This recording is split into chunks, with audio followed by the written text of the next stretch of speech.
कोई event E है तो इवेंट ई की प्रोबेबिलिटी किससे डिनोट करते हैं, पी ऑफ ई से। और डिफाइंड कैसे करते हैं, P of E is equal to favourable outcome upon total outcome. Favourable outcome का मतलब ई के फेवर में कंडीशन, टोटल आउटकम माने यस में टोटल एलिमेंट की संख्या, ठीक है। तो यहाँ पे n of E upon n of S, ये डाइस को एक पासे को यदि एक बार उछाला जाता है तो इवन नंबर फाइंड करने की प्रोबेबिलिटी क्या है, तो इवन नंबर फाइंड करने की प्रोबेबिलिटी निकालने के लिए एक पासे को जब उछालोगे तो टोटल आउटकम कितने होंगे, 1 2 3 4 5 6 में से कुछ भी आ सकता है। तो यहाँ पे इसको यस डिनोट कर दिए, टोटल आउटकम को कहते हैं सैंपल स्पेस, क्या कहते हैं, सैंपल स्पेस, उसको यस डिनोट करते हैं। तो यस में एलिमेंट की संख्या को एन ऑफ यस से डिनोट करते हैं। तो 6 आ गया। अब मान लेते हैं कि E be the event of getting even number, even number प्राप्त करने की घटना का नाम क्या है, ई है। तो ई के फेवर में आउटकम क्या है, 2 4 6 है। हम आपको कहते हैं कि पासे को छालो, यदि आप अपर फेस पर इवन डिजिट लाओगे तो 100 रुपये इनाम मिलेगा। तो 100 रुपये इनाम कब आपको मिलेगा, जब 2 आ जाएगा तब भी मिलेगा, 4 आ जाएगा तब भी मिलेगा, 6 आ जाएगा तब भी मिलेगा। तो जीतने के फेवर में कंडीशन कितनी है, 2 4 6 है। लेकिन आप 2 4 6 प्राप्त करने को देश से पासे को छालोगे तो कोई जरूरी थोड़ा है कि 2 4 6 से आएगा, सकनी तो हो नहीं आप, ठीक है। तो क्या करना पड़ेगा, वो 1 भी आ सकता है, 2 भी आ सकता है, 3 भी आ सकता है, 4 भी आ सकता है, 6 भी आ सकता है, ठीक है। तो इतनी 6 कंडीशन आ सकती है। लेकिन जीतने की फेवर में कितनी कंडीशन होगी, सिर्फ 3 कंडीशन में आपकी जीत होगी। 3 कंडीशन में क्या होगी, आपकी जीत। तो अब फेवरेबल आउटकम 3 हो गया, टोटल आउटकम क्या हो गया, 6। तो दोनों का रेशियो क्या कहलाएगा, इवेंट ई की प्रोबेबिलिटी। तो P of E is equal to n of E upon n of S. तो 3 अपॉन क्या हो गया, 6 है, ठीक है। अब यहां पे एक क्वेश्चन है, prove that P of E plus P of E bar, P of E bar is equal to 1। इसी को ऐसे भी लिखते हैं, P of E is equal plus P of E naught is equal to होता है 1। किसी इवेंट के होने तथा उस इवेंट के ना होने की प्रोबेबिलिटी का संबंध होता है। कोई आपसे कहे कि आज बारिश होने की संभावना, बारिश ना होने की संभावना का योग क्या है, 1। यदि आप पासे को छालोगे ये तो बन जाएगा 8 वाला ना, ठीक है। जैसे इवेंट डिजिट आने की प्रोबेबिलिटी, इवेंट डिजिट आने की प्रोबेबिलिटी क्या हो गई, 3/6। तो इवेंट डिजिट ना आने की प्रोबेबिलिटी क्या होगी, 3/6। इवेंट डिजिट ना आएगा तो क्या मतलब 1 आएगा तो इवेंट डिजिट नहीं है, 3 आएगा तो इवेंट डिजिट नहीं है, और 5 आया तो इवेंट डिजिट नहीं है। तो इवेंट डिजिट ना आने की प्रोबेबिलिटी क्या हुई, 3/6। इवेंट डिजिट आने की प्रोबेबिलिटी क्या हुई, 3/6। दोनों को जोड़ दोगे तो क्या आएगा, 6/6 कट गया तो 1। तो किसी इवेंट के होने तथा उस इवेंट के ना होने की प्रोबेबिलिटी का सम क्या होता है, 1। एक पासे को छालो, एक सिक्के को छालोगे तो हेड आने की प्रोबेबिलिटी क्या होगी, 1/2, और हेड ना आने की प्रोबेबिलिटी 1/2। दोनों को जोड़ दो 1, ठीक है। ये ताश की गड्डी में से एक पत्ता निकालते हो, इक्का आने की प्रोबेबिलिटी 4/52, और इक्का ना आने की प्रोबेबिलिटी 48/52। तो 48/52 और 4/52 जोड़ोगे तो क्या आएगा, 52/52 तो 1 आ जाएगा, ठीक है। अब जैसे मान लो कहना ये चाहते हैं किसी इवेंट के होने की प्रोबेबिलिटी तथा उस इवेंट के ना होने की प्रोबेबिलिटी का सम क्या होता है, 1, ठीक है। तो जैसे मान लो ताश की गड्डी में से एक पत्ता निकालते हैं तो चिड़ी का ताश आने की प्रोबेबिलिटी तो 13/52, ठीक है, क्लब जिसको बोलते हैं। तो 13/52 तो चिड़ी का ताश ना आने की प्रोबेबिलिटी 39/52। तो चिड़ी के फेवर में कंडीशन क्या है, 13 है, और चिड़ी के फेवर में ना होने की कंडीशन कितनी है, 39, ठीक है। चिड़ी का पत्ता जो होता है जानते हैं, ताश की गड्डी में चिड़ी का ताश काला काला होता है, ठीक है। तो चिड़ी का ताश आने की प्रोबेबिलिटी क्या है, 13/52। चिड़ी का ताश ना आने की प्रोबेबिलिटी 39/52। तो 13/52 और 39/52 दोनों को जोड़ दो, क्या आएगा, एलसीएम लोगे तो 13 और 39 जोड़ दो तो 52/52 तो कट जाएगा तो 1 आएगा कि नहीं, ठीक है। तो चिड़ी के पक्ष में कितनी कंडीशन है, 13, और चिड़ी के पत्ता ना हो इसके फेवर में कितनी कंडीशन है, 39। तो इसको हम ए से डिनोट कर लें, इसको बी को डिनोट कर लें। तो किसी इवेंट के फेवर की कंडीशन तथा उस इवेंट के फेवर में ना हो इसकी कंडीशन, दोनों को यदि जोड़ दिया जाता सैंपल स्पेस आ जाता है, क्या आ जाता है, सैंपल स्पेस। तो चिड़ी के होने के फेवर में कंडीशन 13 है, और चिड़ी का ताश ना होने के फेवर में कंडीशन है 39। दोनों को जोड़ देंगे तो 52 आ जाएगा। 52 क्या है, सैंपल स्पेस है, ठीक है। तो इवेंट डिजिट आने के फेवर में कंडीशन कितनी है, 3, और इवेंट डिजिट ना आने के फेवर में कंडीशन है 3। दोनों को जोड़ देता सैंपल स्पेस नहीं आ गया, ठीक है। तो यदि कोई इवेंट स्मॉल ए तरीके से हो सकती है स्मॉल बी तरीके से नहीं हो सकती, तो दोनों का सम क्या कहलाएगा? Sample space. दोनों का सम क्या कहलाएगा? Sample space. कोई इवेंट ए तरीके से हो सकती है, अभी तरीके से नहीं हो सकती, तो दोनों का सम क्या होगा? Sample space. तो लिखते हैं सब, इसका प्रूफ देखते हैं। Let E be any event of sample space S. ठीक है। Let event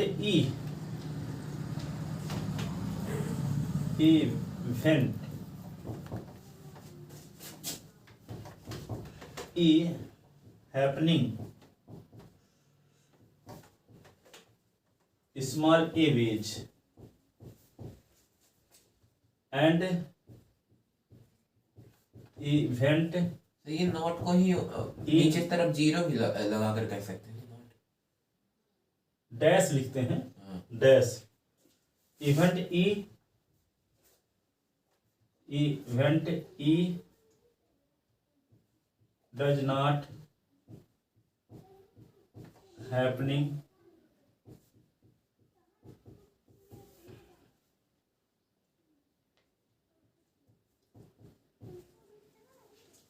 let event E happening small a wage, event E does not happening small b wage, then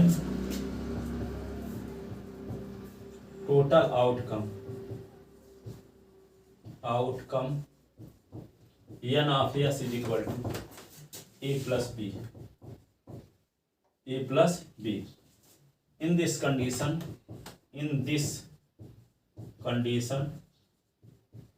P of E is equal to A upon A plus B. Equation first. अब P of E bar is equal to B upon A plus B. Equation second. Adding equation first and second. Adding equation first and second. We get. तो यहाँ पे क्या मिलेगा? P of E। अब P of E bar is equal to क्या होगा? A upon A plus B और B upon A plus B. तो यहाँ पे एलसीएम क्या आ गया? A प्लस बी, तो ऊपर A बच गया नीचे और B, ये दोनों कट गया तो क्या आ गया? 1। तो P of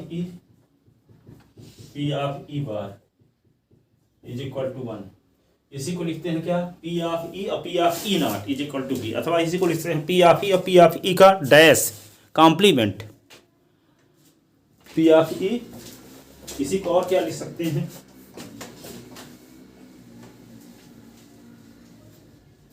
तो देखो, इसी को लिखते हैं P of E, इसी को लिखते हैं P of E नॉट भी लिखते हैं, है ना? P of E not is equal to 1। इसी से एक फार्मूला और बना सकते हैं। P of E निकालना है तो क्या करोगे? P of E और यहाँ P of E डैश लिख देते हैं। क्या लिख देते हैं? E डैश का मतलब E का पूरक complement. E dash is equal to 1।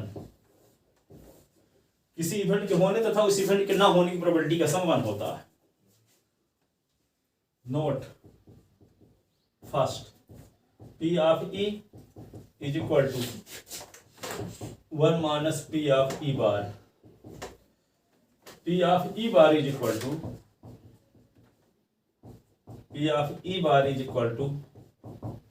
1 minus P of E. Note third. Probability of impossible event is equal to 0.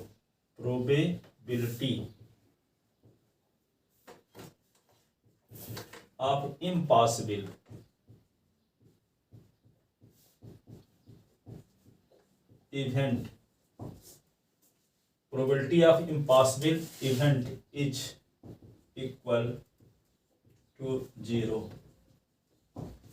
असंभव घटने की प्रोबेबिलिटी क्या होती है? 0। Note 4, probability of sure event, sure माने निश्चित घटना की probability 1। Probability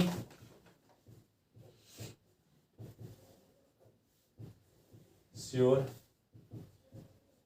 event, probability of sure event is equal to 1। जैसे मान लो कोरोना की वजह से एग्जाम हुआ पर पास होने की 100% गारंटी, चाहे जितना नंबर पाओ, तो श्योर इवेंट हो गई। यदि आप आपको एक पासा उछालने के लिए देते हैं, कहते हैं कि 7 से कम अंक आ जाएगा तो आपको जीत होगी, 100 रुपये इनाम मिलेगा, तो 7 से कम कोई भी अंक आ जाए जीते न जाओगे। ठीक है, पासा को उछालना भर आपका काम है। 7 से कम तो 1 आएगा तब भी 7 से कम है, 2 आएगा तब भी 7 से कम है, 3 आएगा तब भी 7 से कम, 6 तक तो आएगा, 6 आएगा तब भी 7 से कम है। तो 7 से कम अंक आने की इवेंट क्या हुई? एक श्योर इवेंट हुई कि नहीं हुई? तो इसकी प्रोबेबिलिटी क्या होगी?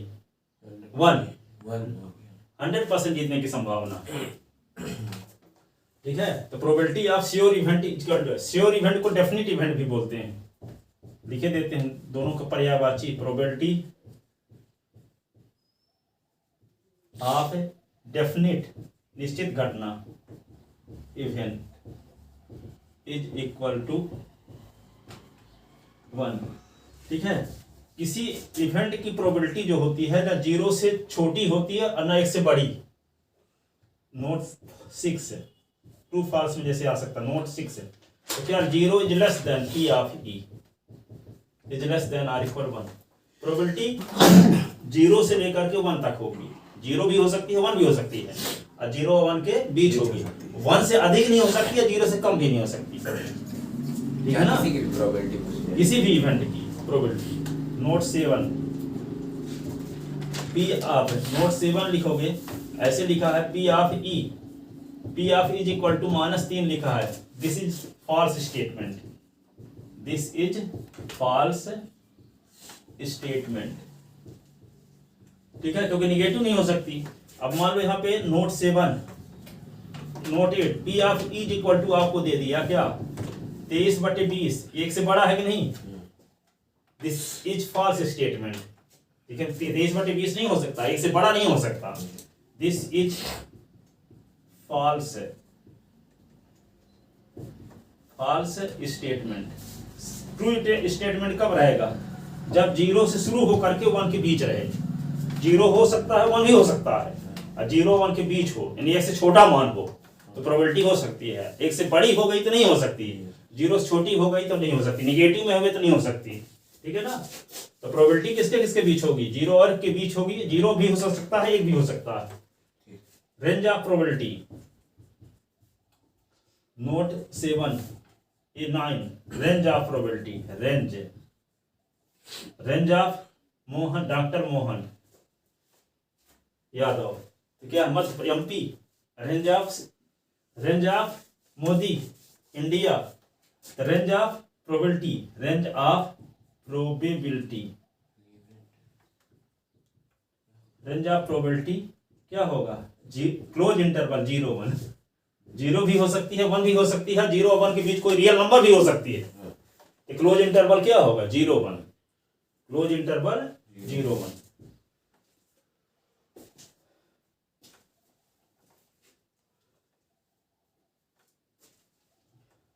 Note 10 P of is equal to ऐसे लिख सकते हैं x such that 0 is less than x is less than, x such that x is real number, x is real number and 0 is less than s is less than 1। ये है।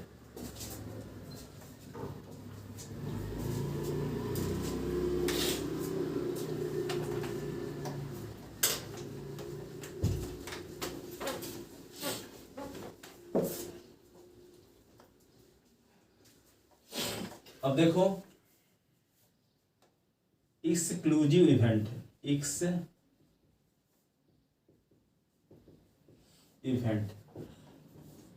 Event क्या है? एक sample space है, yes की 2 event. जैसे मान लो 2 event मान लेते हैं, एक है E1 एक है E2।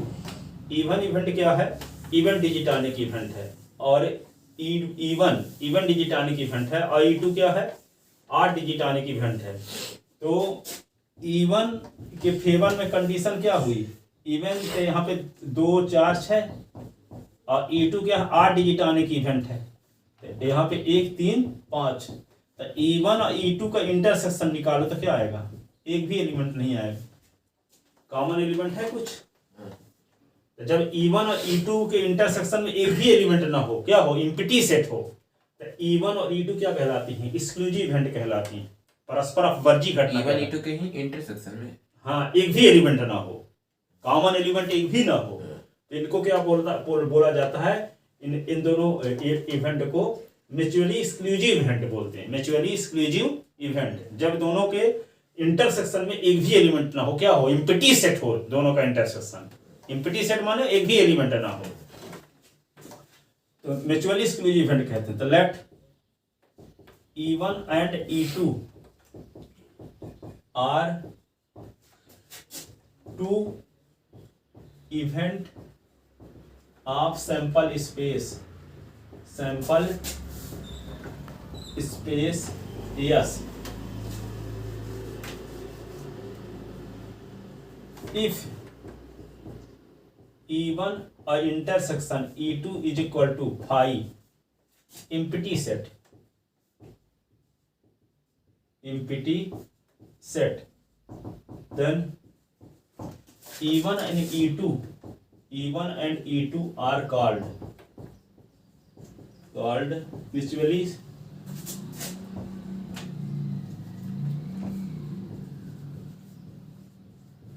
exclusive event.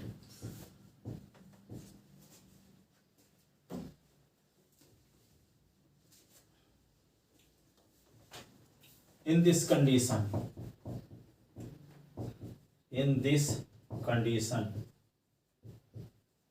probability of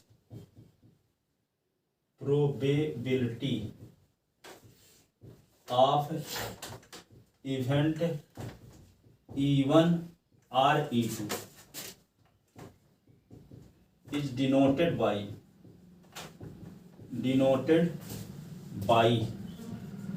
P of E1 union E2 and defined as follows.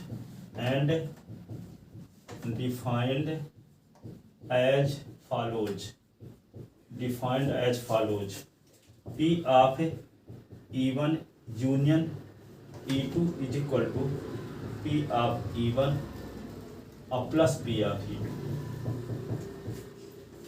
यदि E1 और E2 क्या है, दोनों एक्सक्लूसिव इवेंट है, तो दोनों के E1 अथवा E2 के होने की प्रोबेबिलिटी को P of E1 union E2 से नोट करते हैं। और डिफाइंड कैसे करते हैं, P of E1 union E2 is equal to P of E1 plus P of E2।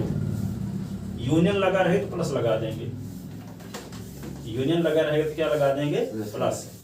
बशर्ते E1 और E2 क्या होना चाहिए, एक्सक्लूसिव म्यूचुअली एक्सक्लूसिव इवेंट होना चाहिए, परस्पर अपवर्ती घटना होना चाहिए, दोनों साथ साथ घटित ना हो, इंटरसेक्शन में एक भी एलिमेंट ना हो, तब कहलाएंगे म्यूचुअली एक्सक्लूसिव इवेंट। ठीक है, लिख लिया इतना।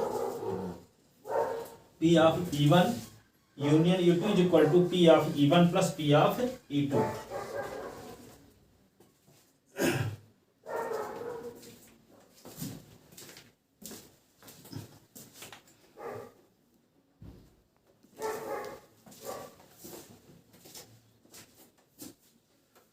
इस पर एक सिंपल क्वेश्चन देखते हैं, फिर उसमें आते हैं टोटल प्रोबेबिलिटी थ्योरम में, फिर आएंगे कंडीशनल प्रोबेबिलिटी में इन सब की जरूरत पड़ेगी, कोर्स में कंडीशनल प्रोबेबिलिटी से है।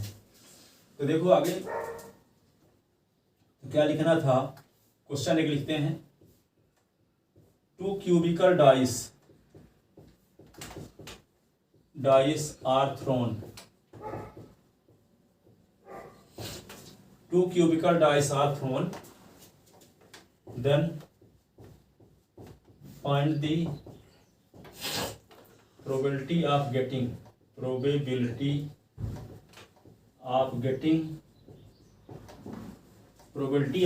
sum 8 or 10। 2 cubical dice are thrown, then find the probability of getting sum 8 or 10।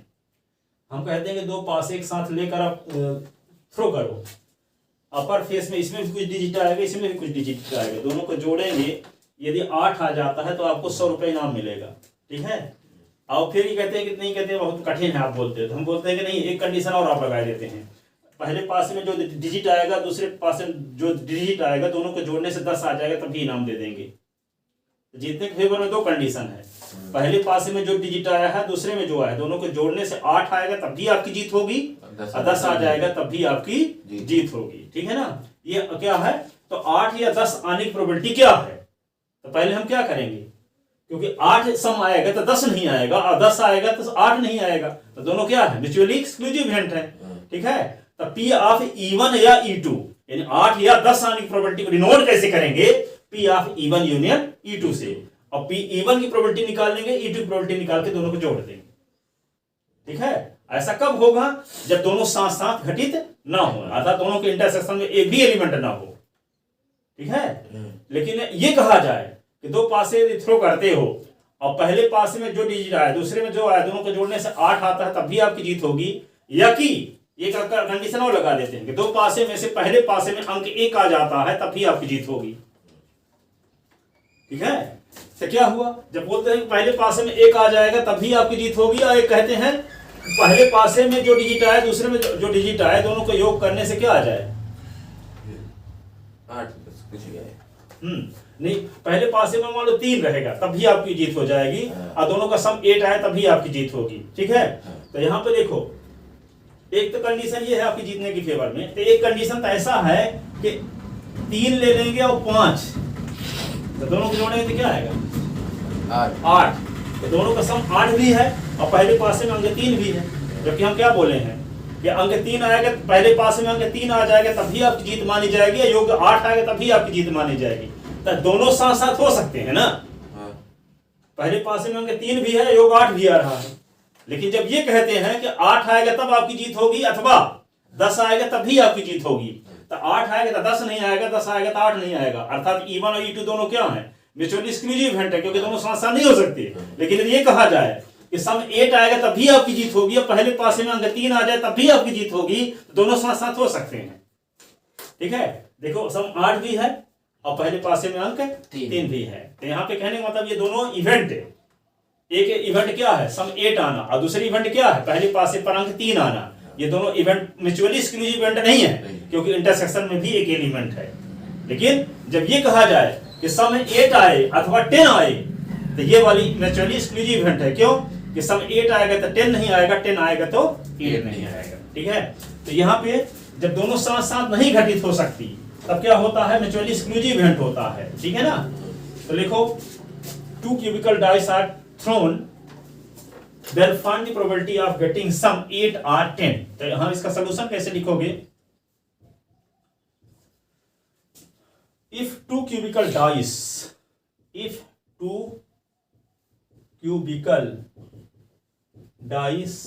are thrown, then total outcome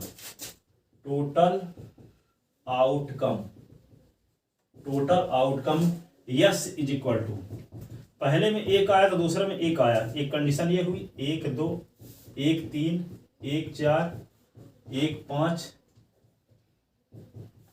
1 6, फिर क्या आएगा, दूसरे में 2 आ गए तो इसमें 1 2 2 2 3 2 4 2 5 2 6, फिर 3 1 3 2 3 3 3 4 3 5 3 6, ठीक है। फिर 4 1 4 2 4 3 4 4 4 5, ये 4 6, फिर क्या लिखोगे, 5 1 5 2 5 3 5 4 5 5, ये 5 6, फिर क्या लिखेंगे, 6 1 6 2 6 3 6 4 6 5, क्या होगा 6 6।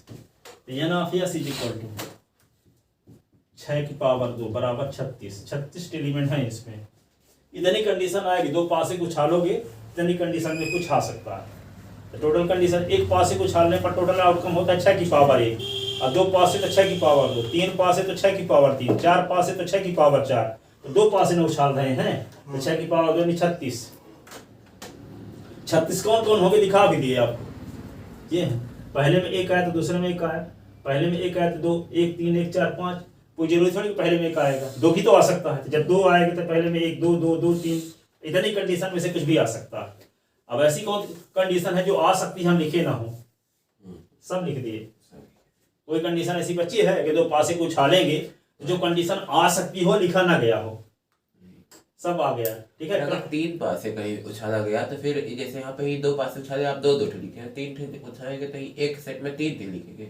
हाँ, तो एक में 3 लिखेंगे ना, पहले में भी एक आ गया, दूसरे में भी एक आ गया, तीसरे में तो 3 बार लिखने के लिए आएगा नहीं, क्योंकि 6 की पावर 3 बराबर 2 16 होगा, 2 16 कैसे लिख पाओगे, 2 पासे तक आएगा अधिकतम। ठीक है, नहीं मैं पूछ रहा कि वही 3 था, हाँ, 3 उसमें डायरेक्ट लिख दोगे। हम एक पासे में 6 कंडीशन, 2 पासे में 2, 6 की पावर 2 36 हुआ, 3 पासे में आप सिमिलरली 6 की पावर 3 216। अब 216 लिखते रह जाओ तो पूरा 1 घंटा बीत जाएगा, लिख भी ना पाओगे। ठीक है, तो ऐसा इम्पॉसिबल चीज ना पूछेगा लिखने के लिए। ठीक है, तो यहाँ पे 6 आ गया। ठीक है, अब क्या कहता है, एक इवेंट का नाम क्या है, सम 8 आने की इवेंट, और दूसरी इवेंट का नाम क्या है, सम 10 आने की इवेंट। ठीक है, तो late E1 be the event of getting sum 8। तो E1 के फेवर में कौन कौन मेंबर होंगे यस के, कौन, एक में क्या जोड़ दें कि 8 आ जाए, एक में 7, तो 7 दूसरे में तो आएगा नहीं, क्योंकि 6 तक ना आएगा। तो एक छोड़ दिए, क्रम से लेते हैं ताकि हमको पूरा पता भी हो जाए। एक से शुरू करते हैं, एक में क्या जोड़ेंगे 8 आए, तो 7, तो 7 आएगा नहीं, एक को छोड़ दो। 2 में क्या जोड़ेंगे 8 आए, 2 6, तो 2 6 तो पास भी है ना, 2 6 होगा कहीं ना कहीं, ये है 2 6। ठीक है, तो 2 6, 1 7 कहाँ है, कहीं है देखो, इसमें है ही नहीं, 1 7 होते नहीं ना, आता ही नहीं है। तो यहाँ पे 2 क्या हो गया 6, 3 में क्या जोड़ने के 8 आ जाए, 5, 3 5, 4 में क्या जोड़ने के 8 आ जाए, 4 4, 5 में क्या जोड़ने के 8 आ जाए, 5 3, 6 में क्या जोड़ने के 8 आ जाए, 2। अब 7 तो होता ही नहीं। 1 2 3 4 5, तो n of E1 is equal to 5, P of E1 is equal to n of E1 upon n of S। ये क्या होगा 5/36। अब let E2 be the event of getting some क्या, सम 11 है कि क्या है 10 है। तो E2 के फेवर में कंडीशन देखो, एक में क्या जोड़ देके 10 आ जाए 9, तो दूसरे में 9 तो आएगा नहीं, तो क्या करें, 3 ले तो 7, 4 ले तो 4 लेके तो 5, 4 में क्या जोड़ेंगे 10 आएगा, अच्छा 10 तो फिर 6, 4 6, तो पास भी है ना, तो 4 6 5 5 और 6 4, ऐसे ना, इतनी कंडीशन हो सकती है। कितने एलिमेंट है 3, तो n of E2 is equal to 3 condition, तो P of E2 is equal to n of E2 upon n of S। तो क्या होगा 3/36।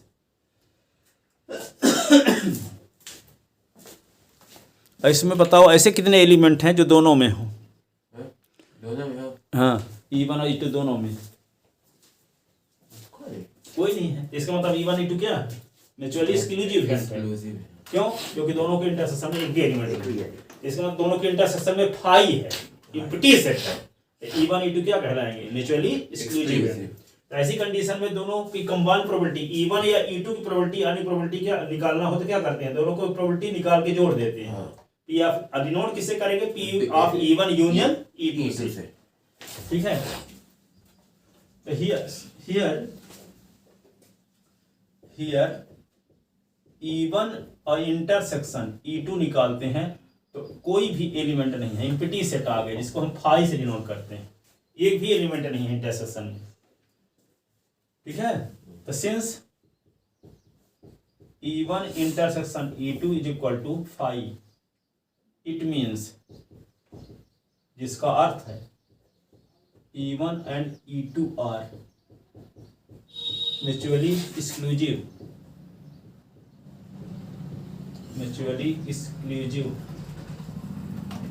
event.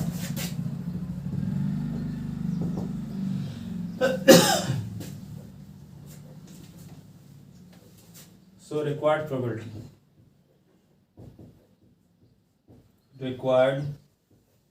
probability P of E1 union E2 is equal to P of E1 union E2 is equal to P of E1 और plus P of E2। दोनों को probability निकाल के जोड़ देना है, रिक्वायर्ड प्रोबेबिलिटी आ जाएगी। P of E1 union E2 is equal to P of E1 क्या आया? 5/36 और ये क्या होगा 3/36। एलसीएम 36 आ गया तो 5 + 3 8/36। 8/36 किससे काट दोगे इसको?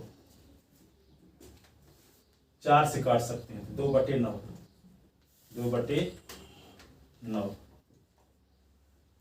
Hence required probability is 2/9।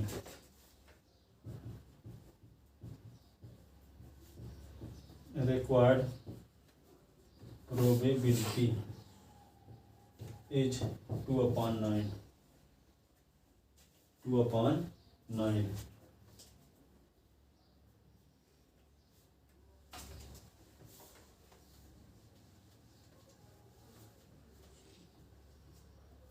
ठीक है ना?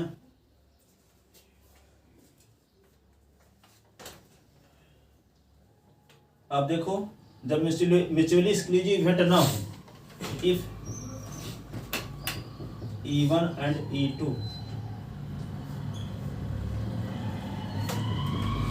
are not mutually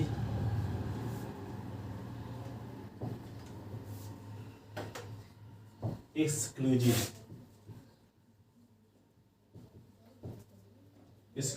event, then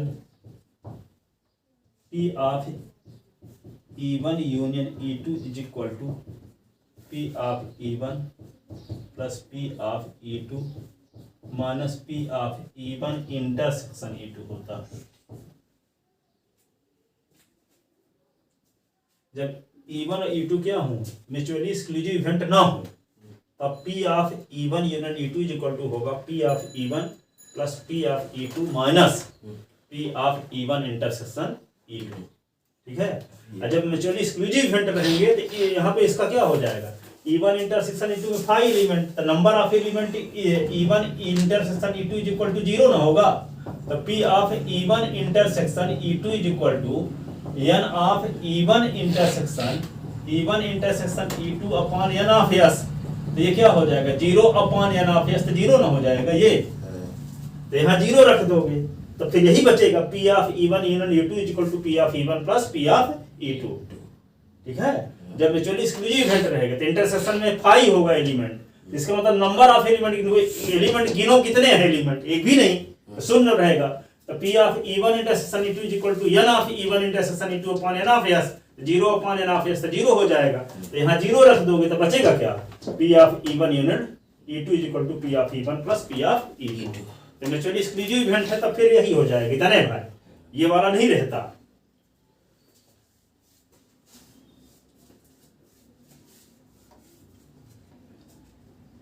this statement is known as addition theorem या total probability theorem. This statement is known as addition theorem या total probability theorem. Addition theorem और total probability theorem.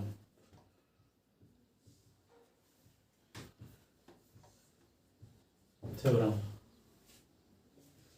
देखो, इसको भी prove करते हैं, state and proof total probability theorem.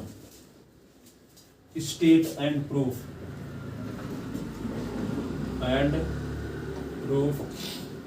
total probability theorem. State and proof total probability theorem. So let E1 and E2 are two event. Let या statement लिखते हैं, statement. Let E1 and E2 are two event in sample space. Yes. Let E1 and E2 are two event in sample space. Yes. Then probability of event E1 and E2. Event E1 or E2. P of E1 union E2 is equal to P of E1 plus P of E2 minus P of E1 intersection E2. ऐसे. Let E1 and E2 are two event in sample space. Yes, then probability of event E1 or E2 denote करेंगे P of E1 union E2 is equal to P of E1 plus P of E2 minus P of E1 intersection E2. ठीक है.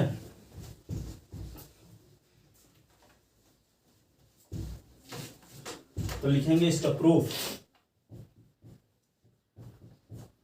Proof क्या है?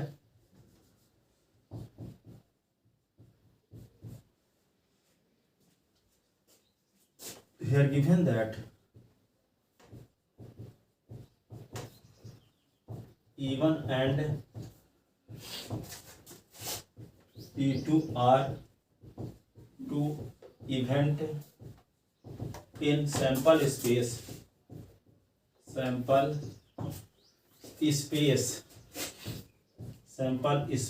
Yes. Then probability of event E1 or E2 is P of E1 union E2 is equal to P of E1 of P of E2 minus P of E1 intersection E2. ठीक है. तो इसको prove करने के लिए क्या करेंगे? Bisect theory we know that समुच्चय सिद्धांत से आप जानते हो. क्या जानते हो? जहाँ काफी पसंद करने वाले, चाय पसंद करने वाले जो पढ़े थे 11 क्लास में ना, फर्स्ट चैप्टर में, तो वही पढ़े थे. Set theory we know that n of E1 union E2 is equal to n of E1 n of E2 minus n of E1 intersection E2. पढ़े थे विजय साहब? ये होता है इक्वेशन. फर्स्ट लिख लो. Dividing above equation y, dividing above equation y n of s से divide कर दो.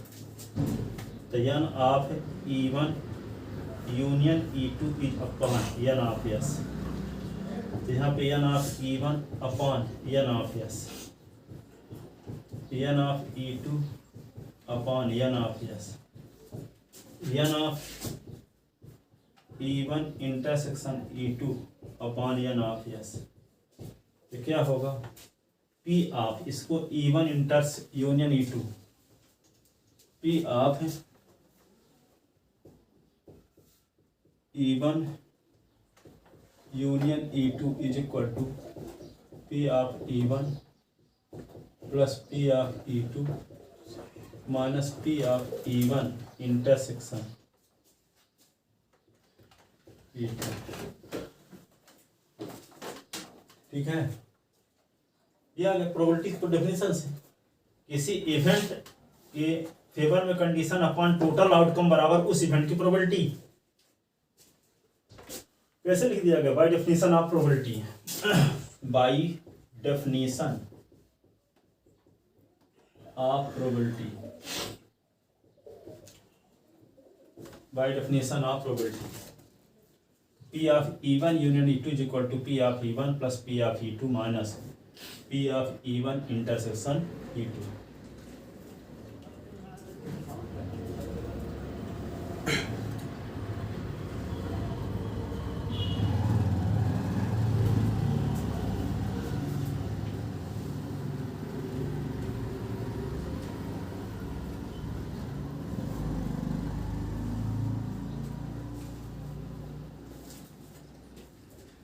ठीक है,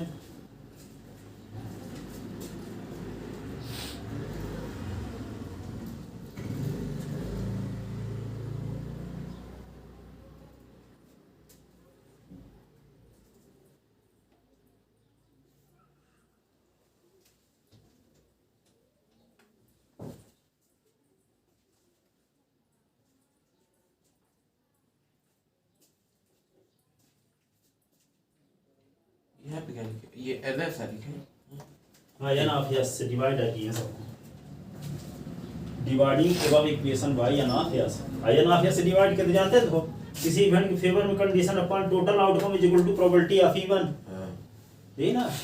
तो probability of E1, probability of E2, probability of E1 intersection E2, probability of E1 union E2। तो बाय डेफिनेशन आप प्रोबेबिलिटी ये लिख दिए, सब में पी लगा दिए जहां एन था। ठीक है ना? इफ है, ये इक्वेशन हो गया second. If E1 and E2 are mutually exclusive event, then E1 intersection E2 is equal to phi।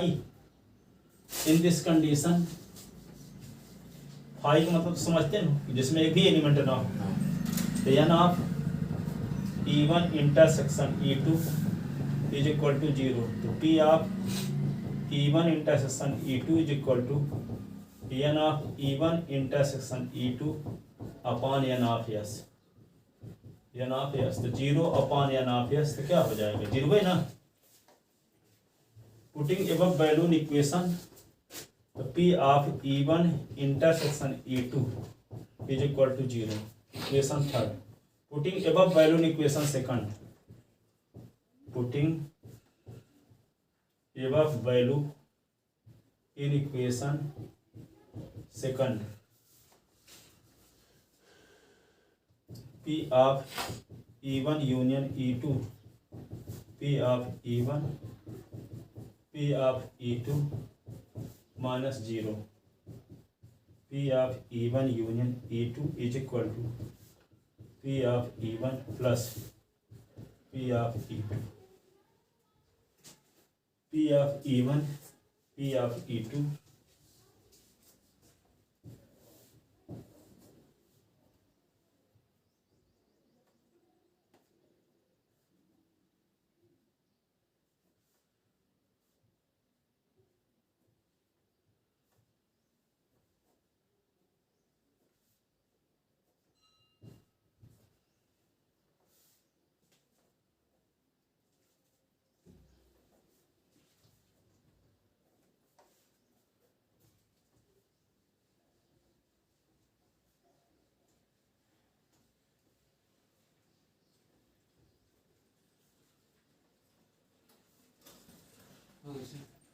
ठीक है ना? ये आ गया। ये इधर जानते हो म्यूचुअली एक्सक्लूसिव इवेंट जब रहता है, ये होती है प्रोबेबिलिटी। तो टोटल प्रोबेबिलिटी थ्योरम की मदद से ये भी प्रूफ हो गया। ठीक है, अब आता है कंडीशनल प्रोबेबिलिटी। कंडीशनल प्रोबेबिलिटी जहाँ से कोर्स में है, जैसे मान लो एक कॉलेज में 20% स्टूडेंट मैथ में फेल हैं, 15% स्टूडेंट फिजिक्स में फेल हैं, 10 या 5% स्टूडेंट मैथ और फिजिक्स दोनों में फेल हैं।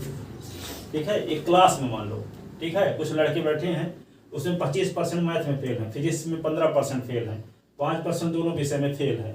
ठीक है, उस क्लास के एक स्टूडेंट को खड़ा किया जाता है। ठीक है, और इस बात का पता है कि वे फिजिक्स में फेल है, तो मैथ में फेल होने की कितनी संभावना है। एक घटना घटित हो चुकी है तो दूसरी घटना के घटित होने की प्रोबेबिलिटी। ठीक है, यदि फिजिक्स में फेल है तो मैथ में फेल होने की कितनी संभावना है, यदि मैथ में फेल है तो फिजिक्स में फेल होने की कितनी संभावना है। ठीक है, तो किसी सैंपल स्पेस की दो इवेंट E1 और E2 इस प्रकार की हों कि एक पता हो कि एक इवेंट हो चुकी है तो दूसरे इवेंट होने की प्रोबेबिलिटी कंडीशनल प्रोबेबिलिटी कहलाती है। ठीक है, अब जो हो चुकी है उसको नीचे लिखेंगे, जो होने जा रही है उसको ऊपर लिखेंगे। तो P of A upon B या P of E1 upon E2, इसका मतलब E2 हो चुकी है और E1 होने जा रही है, इसको प्रोबेबिलिटी को डिनोट करेंगे P of E1 intersection E2 upon P of E2। ठीक है, इस वाली प्रोबेबिलिटी को कल बताएंगे। ठीक है, अब जाओ आज कंडीशनल प्रोबेबिलिटी विजय से कोर्स में है, तो इनको जानने के लिए सबकी जरूरत थी, ये सब थोड़ा इंट्रोडक्शन टाइप को बता दिए। कल कितने बजे आए? इसी टाइम में और दूसरे टाइम में आओगे? कल कितने बजे पेपर है? कल कल कितने बजे आ सकते हैं? 3 बजे 2 बजे? इसी टाइम पे आ जाएंगे, इसी टाइम में आ जाना। सुबह सुबह पढ़ने का फ्रेश रहता, पता चला शाम को पढ़ने का मन ही नहीं किया, चले गए तो नुकसान भी हो जाएगा, टाइम भी नहीं बचा।